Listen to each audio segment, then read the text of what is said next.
Welcome to the Rogue L&D Podcast, allowing you to meet some of the brilliant folk driving people performance and development forward in an informal and human way. My name's Tom Bailey, award-winning L&D leader and passionate maverick for all things development. Join me as I ask questions of some of the industry's most innovative and interesting people. So welcome Andy Lancaster to the Rogue L&D Podcast. Really thrilled to have Andy join us today. Someone of over 30 years experience, but why don't you introduce yourself, because you've done so many things.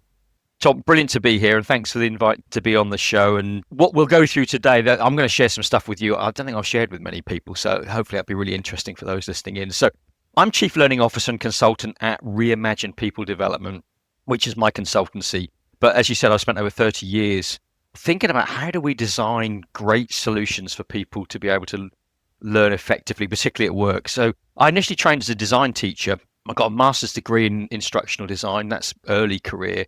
But since then, I've got this really eclectic career, which we'll unpack a bit during the session. So I've worked in public, private, not-for-profit sectors. But I guess most notably, for 10 years, I was head of learning at the Chartered Institute of Personnel and Development, CIPD. Yeah, author of 2 books, Driving Performance Through Learning and Organisational Learning Communities. So I think for me, this is all about learning has been the golden thread throughout my career, and it's been a privilege to be involved with so many great initiatives. I've obviously just flashing your book up. So Andy's book, Driving Performance Through Learning, was your original book, I think 2019, I think it came out. Yep, correct, yeah. I've always used that as a really good kind of belt and braces approach to workplace learning. So if I'm working through something, I always found it really useful to use that as probably a couple of books I use, and particularly this one where I'll think, okay, so what's one of the approaches? I don't know your latest book, which I'll invite you to tell me a little bit more about, but which is there, Organisational Learning Communities. Yeah, it's all around social learning. But yeah, so I mean, just quick, that first book, I wrote that for me. I mean, I think that's the best way to write a book. I was trying to grapple with learning in the flow of work, so that was written for me. And if it's helped anybody else along the way, that's fantastic. I knew of you, I think, originally from CIPD, so the Chartered Institute for Personnel Development. I think I was doing my level 5 L&D at the time, and obviously you were architect of so much of the learning environment for people and learners like myself. So very grateful to you, and I'm really honoured to have you on as a guest. I think it was Michelle Parry-Slater who introduced me or suggested we should chat. She's normally the conduit for everyone because she's such a big mover and shaker, and now she's here in the Gold Coast in Oz. It's great to have her on our doorstep. I guess there's a couple of questions running through my head that I wanted to ask you, and you're going to kill me because this is off script. But when you said about you trained as an instructional designer, I didn't know that. Where do you think instructional design is now with the advent of AI, the proliferation of content everywhere? You know, so easy to go on and Articulate, for example, and there's an AI bot built in within that platform. Where do you see that? And I know I didn't prep you for that question. No, it's a great question. So I think I trained as a designer initially. That was my background. I did a design degree with education. So my intention was to go into teaching design. So I think design is always about understanding who the customer is and who we're trying to serve here. I think one of the dangers with the AI, we've got this very powerful tool, but sometimes it's a technology looking for a problem to solve where we should be going the other way around. So it is just a wonderful tool. So I think instructional design for me is always about understanding what the learner or the user needs. I think if we take that approach, then this is an exciting day. There's some great research out which shows that the best design is where an experienced designer is enabled and empowered by technology, not replaced. So I guess I'm in that place, Tom, right now. I don't honestly think we will be replaced. I know in some careers and some sectors that might happen. But learning for me is such a personal human activity that I don't think you can strip the human out. But let's use these wonderful tools as instructional designers to think about how to effectively stitch things together. And it just does the heavy lifting, doesn't it? I mean, in the olden days, you used to have to do so much stuff manually, whereas now it can automate so much stuff. So I'm more along the lines of let's think about who the end user is and design great solutions and use these wonderful tools to do that. Yeah, absolutely. End user focus is obviously important, and that totally should be bread and butter for all of us. It leads me on to what's really important to you, because obviously we talk about instructional design, we can talk about L&D, Zeth, and your book, Driving Performance. There's a bit of a clue there, but what is it that really excites you about our industry? What's the one area? Yeah, I think for me, the passionate area, and it has evolved over time. So for those listening in, I say, don't worry if you're evolving. You should be evolving over time. My original focus was around, designing great courses and great courseware. But now I believe that this is about performance, particularly in organizational settings. So for me, the most powerful learning exists in work, not extracting people from it to go to a venue or to do something else. So I think for me, the daily challenges and moments where people are figuring things out in the real environment is where we can embed learning, which is why I wrote Driving Performance Through Learning, because for me, that's a very subtle but important shift forward. So learning is not about courses, it's not about content, and it's definitely not about catalogs. It's about experience and intervention. So for me, performance is really important. I got a real kickback to it. When the title came out, it was really interesting. It got some kickback about driving performance. It was like, should we be driving performance? It feels quite heavy. And then the answer is, in organizational settings, learning and development, people development, absolutely should be helping people to be better at what they're doing. So I think that performance is really important for me. So I think now I have shifted over my career, but now it's providing timely, brilliant options and interventions for people just to be brilliant at what they do. It's really interesting. I'm sure you've had this over your very long career. When you say to people, let's say you're at an event where it's not full of L&D people and HR people, and they'll say to you, what is it you do? And you might say, it's learning and development, thinking that's your signpost. And they'll go, learning and development. Yeah. What's that? And I must admit, the way I've got talking about it now, using your performance language, is I just help people get better at what they do. So wherever their day job is, that's what I help them get better at. I try and avoid using the word train because it's laced with other meanings, but that's what people think, right? Yeah, it is. There used to be those philosophical and existential questions about, are we training? Are we learning? All this kind. We are here to help people to be brilliant at what they do. Yeah. Learning is part of that. But I think the subtle shift for me when I wrote the book is that I used to lean heavily on learning needs analysis. That was the starting point. But the reality is that's often got a learning lens. And sometimes we don't need learning at all. We need a better process, or we need to think about the wider ecosystem. It's a common word now, but it is an ecosystem. Yeah. So I think for me, great learning folks now, great people development, we are systemic thinkers. And if you look at World Economic Forum's kind of the future of jobs, systemic analytical thinking is a really key thing for all of us. So now we put a systemic lens on this, and it might be that we create some courseware, but it might be that we do something different. So we are performance support. That's all, performance augmentation. That's what we're all about. And I think that's a really important point to make, and just my view, but you're talking about an LNA there, or it used to be a TNA as well. The needs analysis.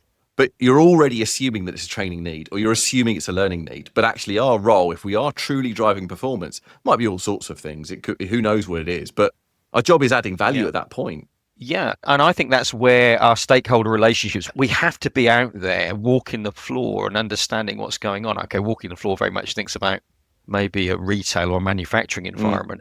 But we need to understand what is going on. And that's why I think the interventions in the flow of work in the moment of need are so crucial, because we don't need to extract people. What we need to think about is how in a given moment, right now, as you and I are talking, there's someone somewhere who's hit a real glitch or a real problem in the workplace. And we need to think, how can we resource them or support them to do that? So things like, peer coaching, coaching in the moment, great accessible resource, smart technology, all these things have been such a game changer in recent years that we can now do things that I'd only dreamed about 30 years ago that we could do.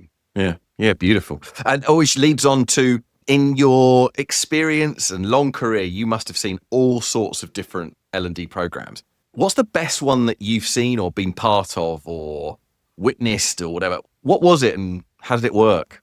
I'll share one from my own experience, and I've maybe got one which I've just seen emerging recently. For me, the best L&D often, or the best initiatives often come out of challenging circumstances. It's not when it's easy, and often innovation is under pressure when resources are low. So if you're listening to this podcast and you haven't got huge budgets, I'd encourage you to think that isn't necessarily limited. And I had one, I was working in social housing. So this was social housing for support for older people. Particularly there was care around this with people with dementia. And we had this massive new housing system, integrated housing system came in. So it had all bells and whistles, everything around it. It was to do with maintenance. It was to do with collecting rent. It was to do with service, all this kind of thing, care. And we were asked as the learning team, learning team, there's only 4 of us, to put an integrated solution in for this one with there was a budget, but it wasn't sufficient on this one. So do you know what we did? We actually seconded to our team. We went out to the business to say, anybody want to be involved with the delivery of the upskilling on this one? And we had people from finance, from repairs, from asset management, from care, who put their hands up as, I guess, subject experts and said they would love to be involved with this. And we actually trained them over about a 3-month period to be great training deliverers. And it was just profound, because I suddenly realized that, the power, and this comes back to learning in the flow of work, the power, often the engine, is in the people in the business who actually do this stuff. We've just got to get alongside those. And we were very lucky. It won in the UK training journal, best operational training, going back, I think it's 2012. So I guess that the lesson from this one is right now, there's amazing untapped resource in your context to draw on. And often the innovation comes when we have to stand back and think about how we creatively do that. So that was one from my experience. I love that, because it triggers back to that word you said earlier about ecosystem, which is brilliant. And you are using everyone in the business, and it's such a good call out. Thank you for calling it out. If you're listening to this and you're in a small team, firstly, you are normal in L&D, because that is the norm, right? We're not used to having massive budgets. So you've got to think innovatively. I would urge you to really dwell on that story from Andy, because I certainly would, and I certainly will think back to that. How can I utilize people? How can they come into the village and actually help themselves out? How much more successful will it be compared to buying, let's say you had a massive budget, you bought a £500,000 dollar program, which people go, oh, I've got time for this. But they're actually already creating it themselves and they're part of it. That's brilliant. And the buy-in is so much higher because we had people advocating who were in the business, not me saying we need to do this. It's just triggered another thought. In one situation I was in, we had a small learning team. And you're right, that is the norm.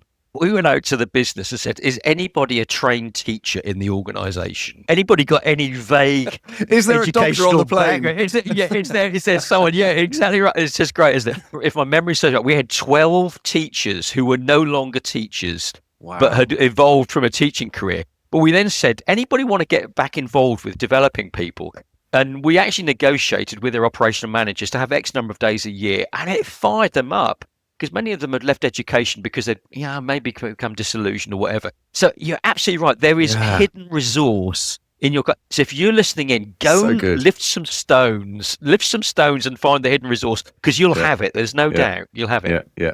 What was your newer example? Yeah, the emerging one. I'm just doing some work with Joel and Jos Arets, who are based out of the Netherlands. So they've been developed. This is an AI one because we've got to think this one through. But what's wonderful, they've created an AI assistant working in healthcare for frontline healthcare workers. And this essentially is doing the heavy lifting for people who are in very pressurized jobs, sometimes quite low pay, but it's an assistant sitting on a smartphone, which enables you to look at care planning, to look at crisis triage management. You go into a care situation, you encounter some symptoms, what's going on here, allows you to even create emails for GPs, that kind of thing.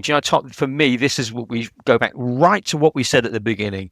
This wonderful technology, it must be based within a context. So that's one I've seen recently where a lot of noise about AI, but this is actually helping people who are caring to be great in the moment. So there's some great stuff coming up. We need to keep an eye on that, particularly for me, the AI assistant, AI agent stuff. I'm sure listeners will be aware of AI, obviously, but I'm sure they're aware of how you can use AI. There's so many uses for it.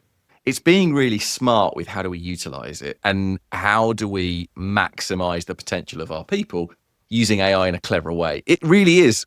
If you think it, you could build it. I mean, we're in that territory at the moment, which is quite exciting for a whole new technology. Technology always is, we've always had it. I mean, I go back to, I'm going to say a laser disc. People listening won't even know what that is, but it was a whacking great digital thing.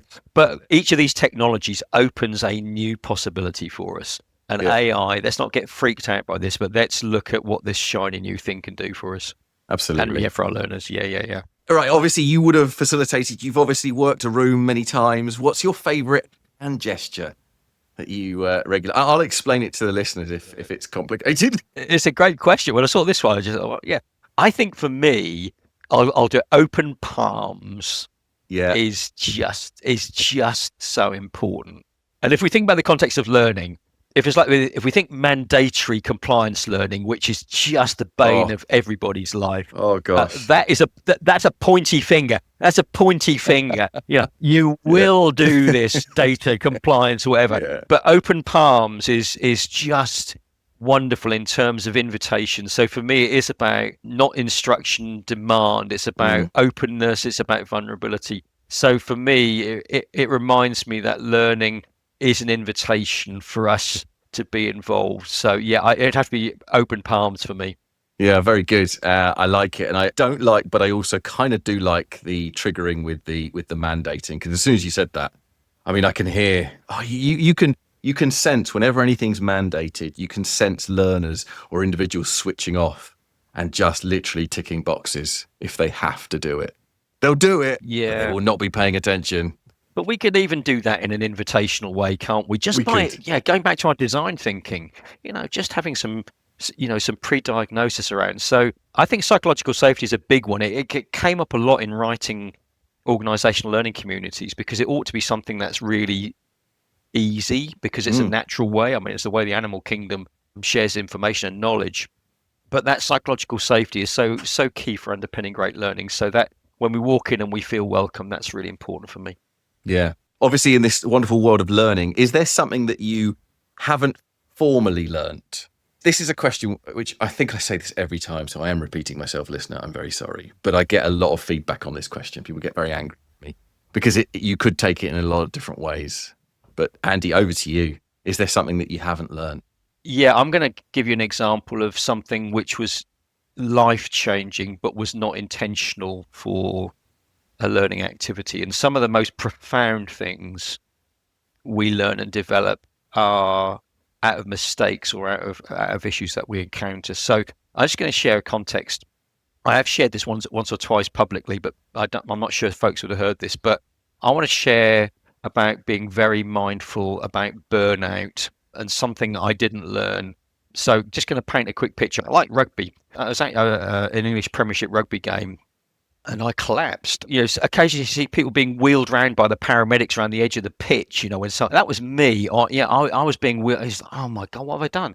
To cut a long story short, I had ignored symptoms which I'd had for weeks, if not longer, without going into details, which I just ignored, thinking I was invincible and I was going to be okay. I ended up in A&E fighting for life because I'd had a major stomach hemorrhage as a result from stress. I was that close. I'd got 2 young kids at the time. Lou and I were, my wife, we were in the crash room. There was a guy next to me having a heart attack, and the consultant was working on me. And I remember looking at her and thinking, what have I done?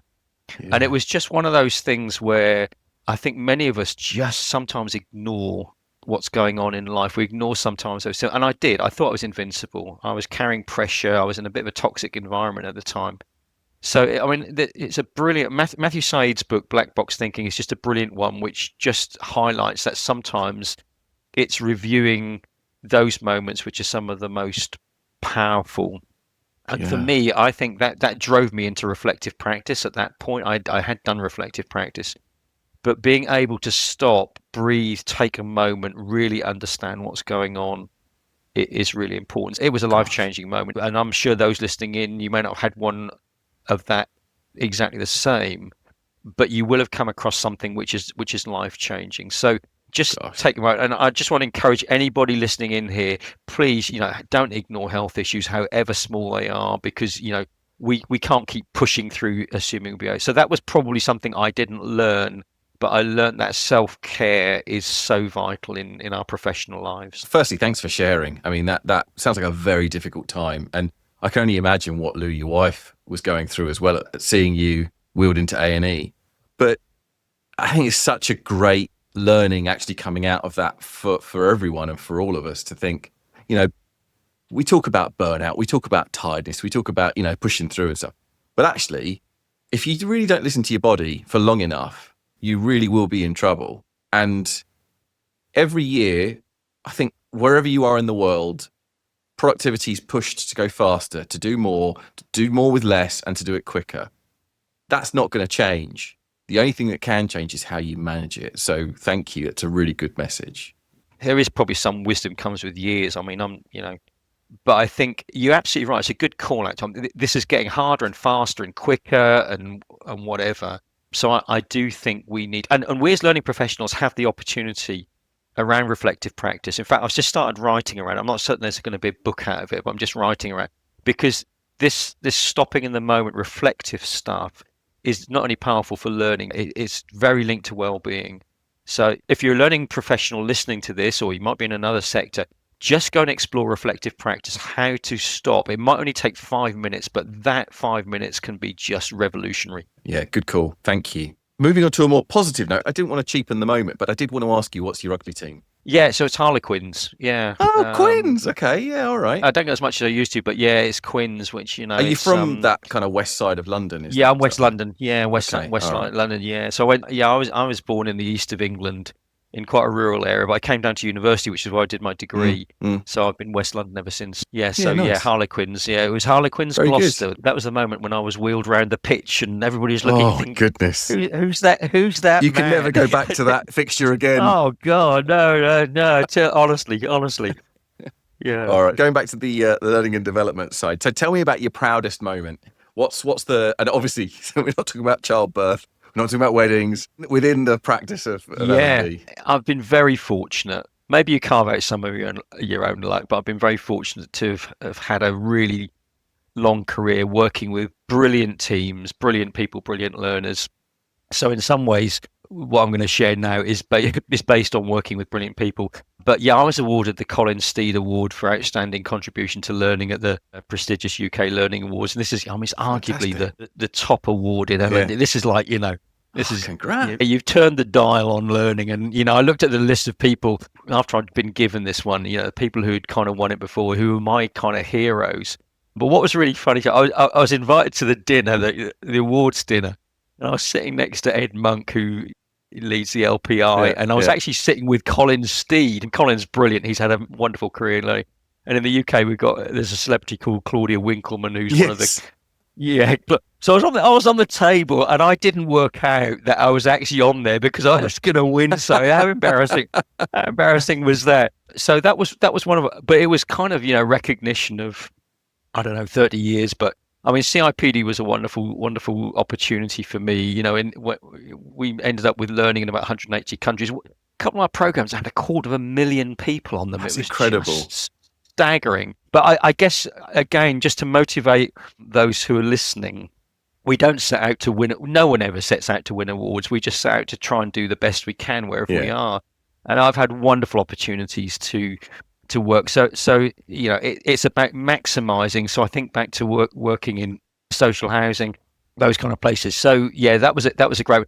I got a Business Book Award for driving performance through learning, which was bizarre. I don't think in the UK in the Business Book Awards a learning title had ever won one, or it had been placed. So yeah, just to kind of throw out, I've had what I think is now termed as a squiggly career. It's a chaotic career, to be honest. I've been in teaching, lecturing, tech, community projects, rehab, social care, professional institutes. So just to say to you, look at the golden thread and do the best you can wherever you are. And I think that, things kind of stem from that. I think that's great. And look, we're all squiggly lines in L&D. There is no one who went to university, studied L&D. Oh, well, I say that. If you're listening and you've done that, I want to hear from you. But there's pretty much no one who's done that. We've all come from other places. Even if we started in HR as a generalist, we then moved into L&D. It's the beauty and the nature of our community in learning and development, or in, let's say, performance management, whatever we want to call it, which is that we all do come from different places. And that's quite cool. I quite like that. You don't get that in finance. You don't get that in marketing. And so it does make us unique. And it should, in theory, mean that we have a broader ideas base where we can share and innovate a lot more. And just to mention the awards, firstly, congratulations. I mean, the thought of winning the top awards in front of all of your peers, that, you talked about reflective practice. That's a moment for reflective practice, just to kind of go, wow, that's That's impressive. It is something, but I think for me, and that they, I hadn't done any prep or anything. They said, "Do you want to say something?" How embarrassing that, in front of hundreds of people.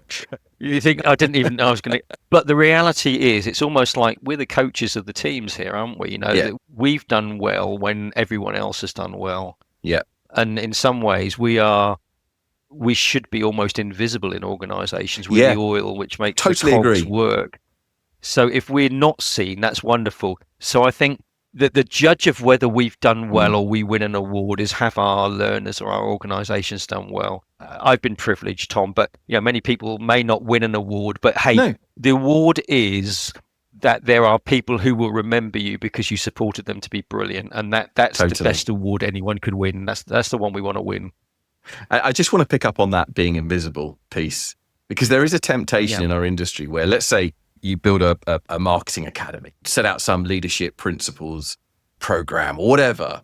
There is the temptation that the business kind of go, well, you front it because you're the L&D person creating it. You're the leadership person, so you do it. And I can't think of anything worse, because who are you to all these people? Like, they don't know who you are. There's no point. There's literally no space for ego, I think, in our L&D roles. And it's so much better when the business owns it themselves and they front it. And going back to your example, the boots on the ground are the people who are in it, part of it, running it, doing it. So much better. Yeah. And I think early career, I mean, for many of us, this was genuinely the case. You're trying to work out who you are, and that does matter. That something of personal identity matters. I think now, certainly mid-career for me and moving into, later career now, it genuinely, the excitement is seeing other people doing great and being helpful to do that. So I think part of this is about security as well. So again, for those listening in, let's be secure who we are. We're all very different. Tom and I are different. You're different. Be secure who you are, but just focus on helping other people to be great in who they are, and the rest kind of works its way out. Absolutely. And actually, on that point, I was talking to someone just today, actually having a coffee. I was remonstrating about, I don't see enough early careers folk in our L&D practice. Maybe because it's not a set program. And there's nothing wrong with people who are seasoned and have been around the block. That's great. We need all the people that are in our tent. But if you are new in your career and you are trying to set out and you're trying to still get you will never work in a nicer global community who will fall over themselves to help you. If you just reach out to people and go, hey, you know what? This is this. I'd love to have a coffee with you, or I'd love to understand a bit more about this chapter in your book, or whatever it is. I can't think of anybody in our industry who go, I'm sorry, I don't have the time.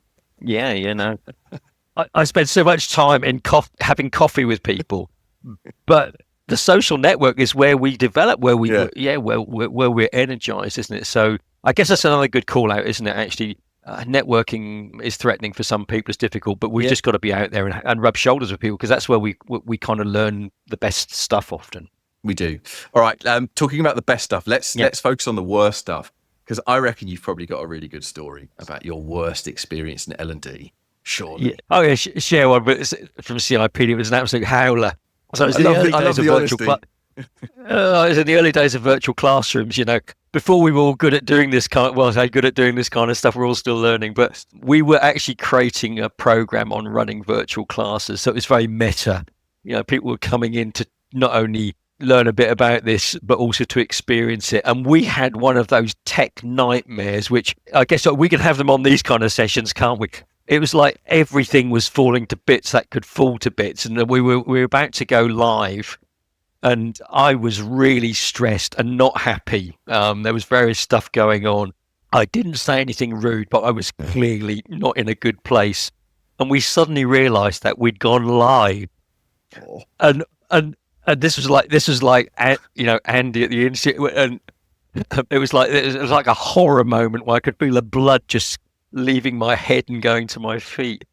And it was just, but what was wonderful from it was just a horrible moment when we realised people had heard and seen what was going on. But it was wonderful because it was just so humanising to say, this is exactly what it's like. It's horrible sometimes. And our struggles are valuable learning for others. In fact, no one criticises. I think we had a right laugh about it.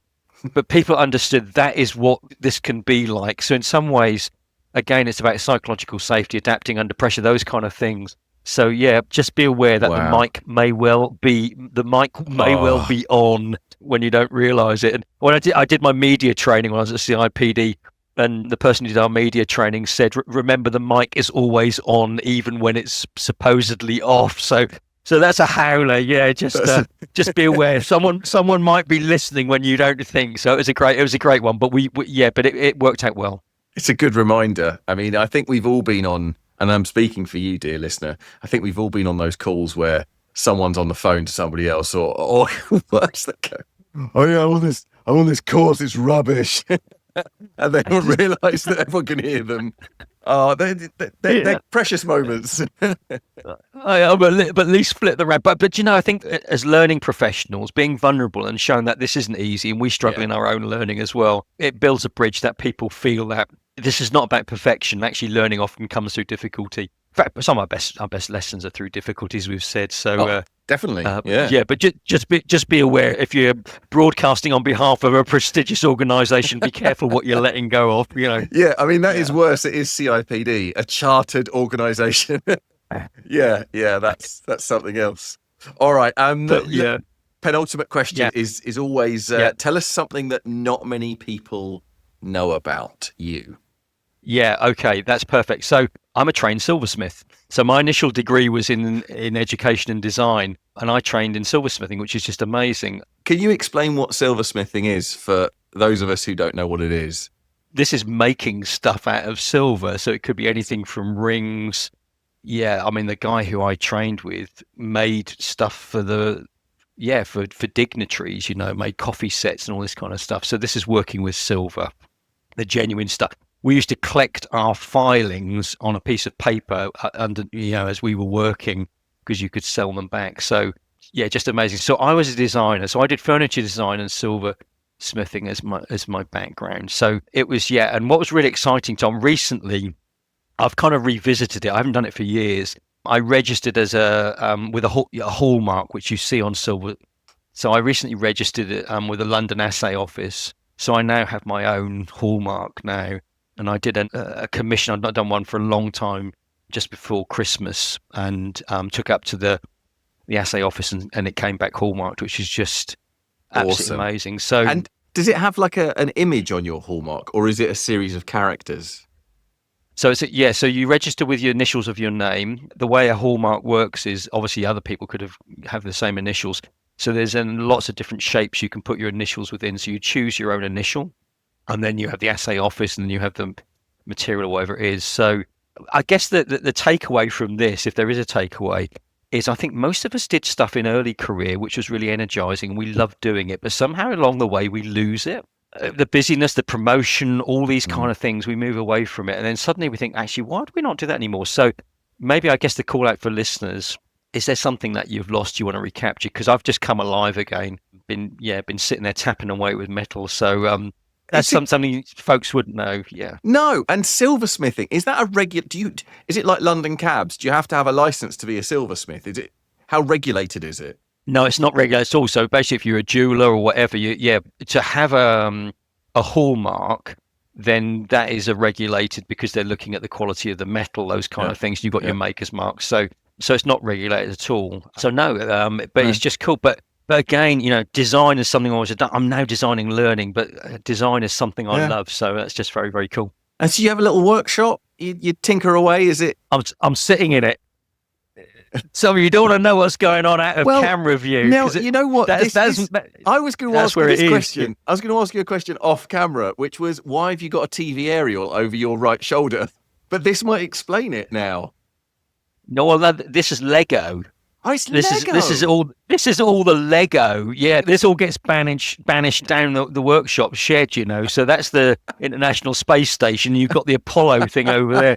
So I think there's a jazz band right behind me. So this is the creative zone. So I'm not going to show you what's over there, but it's like a massive mess of. Which is where all the furniture and silversmithing goes on. But there's this kind of narrow thing here, which you see, but this is the den where it all happens. Without getting into Lego Serious Play, which is a very good program, I must admit, I remember having a big box of loose Lego. This is before, when I was growing up, because I was the youngest of three. I never knew that you could buy sets of Lego. I just had a big bucket of bits of Lego. And you just build everything that starts off looking like a house and then might become something a bit better. But it was great fun. I mean, Lego's, who invented, well, I know who invented Lego, but it's quite an interesting story if any of the listeners are interested, Google it. Yeah. But it's timeless Lego. Oh, I think it is. It's now controlled creativity, because you're right. I used to have a box of stuff and you have to make your own things up. Yeah. Whereas these technical things, but again, it just comes down to, exploration, all this kind of stuff is just, brilliant. Yeah, cool. Now, I saw on your website that you give 2.5% of your profits to an organisation called Care International, or Lend with Care, which is microfinancing. And I was really interested in that. Do you want to tell me a bit about it and how you came to decide to do that? This was some years ago. I found Lend with Care. So the concept is brilliant. So it's microfinancing for entrepreneurs around the world who are trying to set their own businesses. So it could be someone in Ecuador who's setting up a coffee shop, or it could be someone who, in Bangladesh who wants to make clothes or whatever. So Lend with Care are the brokers. So you can invest, and it's micro sums, Tom. I mean, my ones, as I said, I'll talk about maybe where it sits with Reimagine People Development, but you can put 10 UK pounds or 30 pounds or whatever in, and the loan is built up. But what's wonderful about this, it just builds self-respect for these people. Then this is not handouts. This is actually people investing in their business, and they pay back. And it's incredibly emotional, because on your account you'll see 20 pence has come in on a given month being repaid from someone's small business. So when I set Reimagine People, when I left CIPD and set up Reimagine People Development, I thought I want to invest in other people who have a dream. I've got a bit of a kickstart setting up a learning business. So I've got a whole range of entrepreneurs I support, and it's just wonderful, and I particularly like the training ones. I put some money into a hairdresser's recently. I can't remember which country it was in. It was like this women's hairdresser's, just like, and we need some hair dryers. I think go for it. So Lend with Care is something I'm passionate about. Yeah. So our success can invest in other people's success as well, which is cool. It's really good. And if people are interested, it's simply learnwithcare.com, I think. www.learnwithcare.com. Lend with Care. Lend with Care. And if you go, not pushing people to my website, if you go to my website, there's a link in there, and you can get an idea of some of the investors. I watched the little video that Joanna Lumley narrates. That's on your website. It's really good. It's really good. Simple principle. But how cool! Right now, a few pounds from me is helping someone's dream of running a hairdresser's come true. So we can all do that stuff, which is very cool. It is, and it's also a really good reminder and prompt that we have responsibility to other people outside of our own little bubble, and I think that's great. Yeah. All right. I feel like the whole conversation has been laced with really important information and really good hints from you. Is there one last piece of final advice that you would give to others in our profession? I spent time in prison. When I say that, it's always great because people look at you. I say this at parties. I spent some time in prison. People look at you and it's like, well done for getting your life back together again, pal. But no, I was head of HR and learning for one of the big substance misuse rehab charities in the UK, working with people who'd got heroin addictions, alcohol addictions, those kind of things. And I spent an awful lot of time in prison, in rehab, supporting great workers to help people to change their lives. What I learned there, the kind of closing advice from me, was we have these models. We have Kotter's 8 Steps of Change, and we have Kubler-Ross and all these kind of things. Yeah. We had a very different model, which I'll throw out there because folks might want to have a look at it. But it's Prochaska and DiClemente's transtheoretical model of change, which is so this is a medical model of how people change. I think it was initially based around quitting smoking or whatever. So be careful how you use this. So when I go into big corporates now, I don't tell them we're using an addiction model. But is it addiction? Is it addiction? Maybe there's something around addiction. But what's really powerful, Tom, about this one is the amount of pre-work that needs to be done before you actually can see change is quite significant. Mm-hmm. And we spent an awful lot of time working with clients and working with service users to help them build a personal vision as to why, because they were trying to change in very difficult circumstances. Cut long story short, I was in a prison down in the southwest of the UK, and the big guy, tattoos all over his neck, big guy, was in an art therapy session. I was painting a picture of this guy on a beach with a kid, and it wasn't very good, although you wouldn't say that, but it wasn't very good. Yeah. So I sort of said, yeah, talk me through your picture. And Tom, this is one of the most life-changing moments I've ever had in learning. He said, I lost my child into social care when he was very young because I was a heroin addict. He said, this is a picture of me dreaming that I can buy him an ice cream and hold his hand and walk on the beach. It actually chokes me up even just talking about it now. And whether he did or not, it just taught me something, that change comes when you are compelled by a vision, and he'd got something there. This is why I'm going to sort this out. And I think in organisations often we go through change processes, but we don't help people to paint a vibrant enough picture of what the future looks like. We just push them into change. We don't explain it. So I guess my closing advice, I learned in rehab that actually powerful, long-standing change is always fueled by a very, very clear and compelling vision. So I guess part of our job in learning or whatever is to help people to understand what this can look like. So I guess my closing shot is for you and for those listening in, make sure you've got a really compelling paint your own picture, because that ultimately is the thing which is going to drive change, not just because someone is telling you need to change. So yeah, a wonderful season working in rehab, absolutely astonishing season. So go for it, and if you want to go for it, make sure you can imagine it. What a powerful story. Thank you, Andy. Thank you so much for your time and your input. I think there's literally gold littered throughout that whole conversation. You might have to stop the podcast and rewind it. In fact, just tell me one more time, what was the name of your addiction model? We're not calling it that, but what was the name of it? I'll put it in the notes. Yeah, so it's Prochaska and De Clemente's transtheoretical model. Wow. And what it does is it talks about pre-contemplation. What do you have to think about before you even get off first base? Yeah. So it's a brilliant model. And I think sometimes we need to do a lot more work with people about doing the thinking before we get into any action at all. So yeah, it's one worth looking at. I do actually have one more little question, but I'm just really interested. So you've talked a lot about social impact and social responsibility. Where does your drive for social impact and that whole non-governmental piece come from? Is that something you've always had, or is it something that has built up? Yeah, I've always had a passion around this. If I say I've got a passion for the underdog, I don't mean, I've got to be careful how you use that phrase, because that can be misconstrued. But I have a passion for those who desperately need a chance. Yeah. And I've had some major chances. You know, CIPD was incredibly fortunate. It was just a bunch of circumstances. I ended up leading learning at CIPD. So I've had chances. And I've just recognised throughout my career, and I've worked in charities, but I've also been on charity boards, that sometimes all you need is a chance and life can change.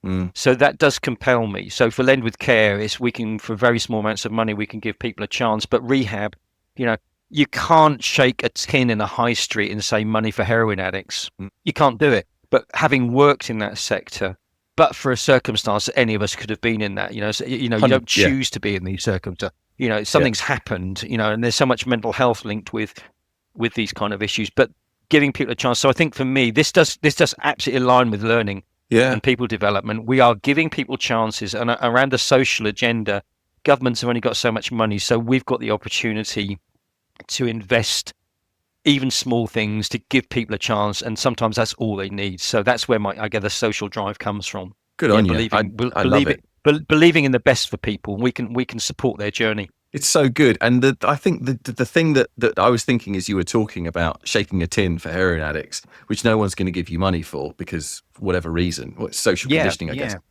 But it's interesting because if you think about learning experience, when we want to change the heart, we give people a learning experience. You can go and work with heroin addicts, see for yourself who these people are and how they got there. It's a bit like homeless charities, right? No one woke up and went, I just fancy being homeless now for a bit. It's through a very significant series of events that's happened to people that found them in that situation. And the only way people will learn that is not by shaking a tin and going, give to this, give to that, but actually go and experience it, go and find out for yourself. That's your responsibility. Yeah, and I think, Tom, just to close on this one, I think I learned more probably in there than I gave because we were alongside people. So actually, I think that's another one we can just finish on here. the experiences of those we are supporting with their development. There is so much to learn from them. And it was a privilege to serve in that scenario. In dementia care was another one, walking with families through seeing that going on. So don't forget your learners. It's a reverse flow. The learners help us to be better people as well. Oh, absolutely. Thank you so much, Andy. I really appreciate your time. I appreciate your input. I know the listeners do as well. I've thoroughly enjoyed the conversation, and I hope, listeners, you've got some stuff out of that, because it's a lot of really good stuff in there. Thank you. Thank you, Andy. No, it's great. And thanks, Tom, for the opportunity. Yeah, and if folks want to link up and LinkedIn or whatever, or Reimagine People Development. But thank you for the opportunity. Great to chat to you, and wonderful podcast. Thank you. Thank you to our guest and to you for listening. If you want to boost the impact of your organisation's people development practices, I'd love to connect. You can find me at thomasbailey.co. Alternatively, you can look me up on LinkedIn.